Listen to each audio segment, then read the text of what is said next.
समाजाला दिशा देणाऱ्या उत्तम वक्त्याची महाराष्ट्राला गरज आहे, असे मत शिवशाहीर बाबासाहेब पुरंदरे यांनी व्यक्त केले.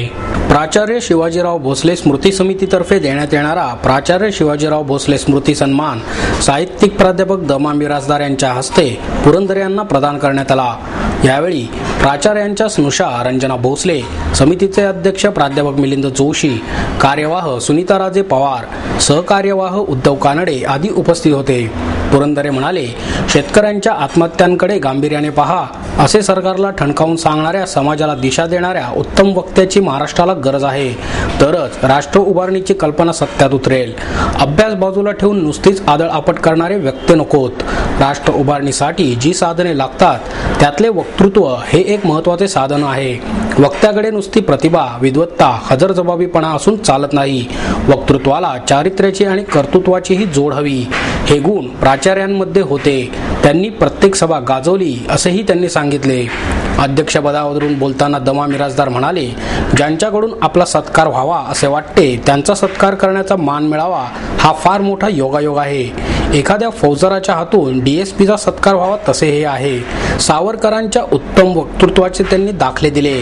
ते पुढे म्हणाले, त्यांचे बोलणे आजच्या पिढीने ऐकले नाही, पण ते कसे असेल याची कल्पना बाबासाहेब, प्राचार्य भोसले आणि अटल बिहारी वाजपेयी यांच्या बोलण्यावरून येते, असेही त्यांनी सांगितले. अत्यंत प्रभावी होता. सावरकरांच्या सहवासामध्ये काही तास खर्च करण्याचं भाग्यवान लाभलं. त्यांच्या सभा, जशा शिवाजीरावांच्या सभा, पुण्यामध्ये झालेली सभा मी सहसा चुकवलेली नाही. प्रत्येक सगळं मी आहेच, म्हणजे कॉलेजमध्ये हो, नाही तर कुठल्या एखाद्या साहित्य मंडळात. पण शिवाजीरावांचं वक्तृत्व असलेली की गाजणारी ती सभा मी स्वतः प्रत्येक वेळेला उपस्थित राहून सांगितलं. हा वक्तृत्व एखादं उपळतं सुख सोनं वितवलं जातं, ते जसं पातळ होतं आणि ते जसं दिसतं, मग ते उठताना आणखीच काहीतरी वेगळं दिसत असतं. आपण ती सरपंचकडे का तसं सावरकरांचे शब्द, सावरकरांचं वक्तव्य तसं ते सोने रसासारखं होतं. आणि त्यामुळे ते कोणत्या वेळेला फटकन उडवून लावली तर नाही. तुला आठवतं काही बरीच मोठी वयानं भारत मोठी मंडळी मला दिसतात. त्यांना उद्देशून विचारतो की आपल्याला आठवतं का 1958 झाली मुंबईमध्ये त्याचा फार मोठा सत्कार केला होता. कॉम्रेड मिरजकर माझ्या स्मरणाप्रमाणे ते त्यावेळेला महापौर होते आणि त्यांच्या अध्यक्षतेवेळी हा कार्यक्रम झाला. सीतापती बापट त्याला उपस्थित होते. आचार्य अतिरिक्त असायलाच पाहिजे, होतेच. एसएन जोशी होते वगैरे ही सगळी मोठी मंडळी महाराष्ट्रातली ही त्या कार्यक्रमाला उपस्थित होती. आणि सत्कार होता सावरकरांचा.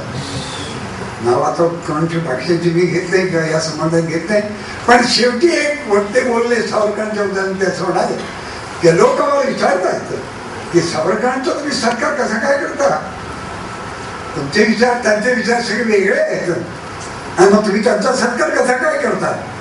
त्यामध्ये त्यांना असं सांगायचं की आम्ही जर सावरकरांचा सत्कार करतो तर 1905 सालच्या सावरकरांचा सत्कार आज आम्ही करतो. आता हे वाक्य जरा खटकणारं होतं आणि याच्यानंतर सावरकरचं उत्तर देण्याकरता उभे राहणार होते. आणि म्हणून ते उभे राहिले. ते असं म्हणाले, माझे मित्र, त्या मित्रांचं नाव ते मत घेत नाही, माझे मित्र आत्ता असं म्हणाले की आम्ही हा जो सत्कार करतो ते 1905 सालच्या सावरकरांचा सत्कार करतो. बरोबरच आहे. 1905 सालचे सावरकर समजायला त्यांना 1958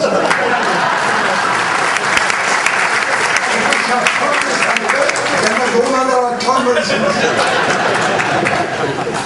ही हजरजबाबी वक्तृत्वाची विलक्षण अशी धार होती. विलक्षण धार होती. दोन वक्ते मी कधीच विसरणार नाही. एक म्हणजे स्वातंत्र्यवीर सावरकर आणि दुसरे प्राध्यापक आचार्य शिवाजीराव भोसले. याचा अर्थ असा नाही की बाकी कोणाचा मी अवमान करतोय, असं नाही, पण ज्याची त्याची चव असतेच.